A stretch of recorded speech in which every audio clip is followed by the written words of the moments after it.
పేద ప్రజల అభ్యున్నతికి వైఎస్ఆర్ కాంగ్రెస్ పార్టీ కట్టుబడి పనిచేస్తోందని ఆ పార్టీ తూర్పు ఇన్ఛార్జ్ దేవినేని అవినాష్ సోదరి క్రాంతి కేసినేని నాని కుమార్తె హైమ అన్నారు. 17వ డివిజన్లో నిన్న ఎన్నికల ప్రచారాన్ని నిర్వహించారు.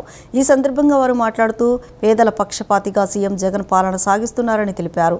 అన్ని వర్గాల ప్రజలకు ఆర్థిక భరోసా కల్పిస్తూ రాష్ట్రాన్ని ముందుకు నడిపిస్తున్న ముఖ్యమంత్రి వైఎస్ జగన్కు ప్రజాక్షేత్రంలో ఆదరణ పెరుగుతుందన్నారు.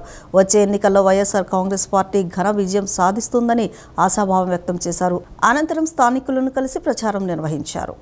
తెలుగుదేశం పార్టీలో కేసినేని నాని గారు ఉన్నప్పుడు ఇదే ఏరియాకి రావడం జరిగింది. ప్రజలను ఆ రోజు కలిస్తే అందరూ కూడా చాలా దుఃఖం వ్యక్తం చేశారు.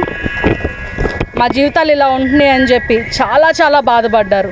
అదే ఇవాళ చూస్తే అందరూ మాకు ఘన స్వాగతం పలికారు. ఇదే ఒక నిదర్శనం. జగన్మోహన్ రెడ్డి గారి ప్రభుత్వంలో అభివృద్ధి అనేది టాప్ ప్రయారిటీ అని చెప్పి తప్పకుండా ఇక్కడ అందరికీ సంక్షేమ పథకాలు అయితే అందుతున్నాయి. కానీ ఎవరైతే తప్పుడు ప్రచారం చేస్తున్నారో జగన్మోహన్ రెడ్డి గారి ప్రభుత్వంలో అభివృద్ధి జరగదని చెప్పి ఇదే ఒక ప్రూఫ్.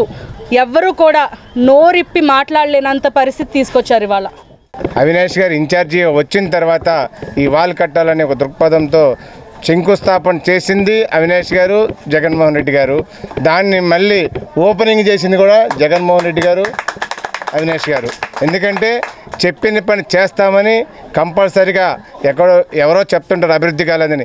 ఈ రాణిగారి తోట, తారక రామనగరు, అదేవిధంగా కోటి నగరు, రణధీర నగరు మొత్తం కూడా 370 కోట్లు పెట్టి రిటైనింగ్ వాళ్ళు కట్టి తారక రామనగర్ ప్రజలకు, రణధీర నగర్ ప్రజలకి, భూపేశ్ గుప్తా నగర్, కోటి వీళ్ళందరికీ కూడా శాశ్వత పరిష్కారం చేసింది జగన్మోహన్ రెడ్డి గారు, అవినాష్ గారు.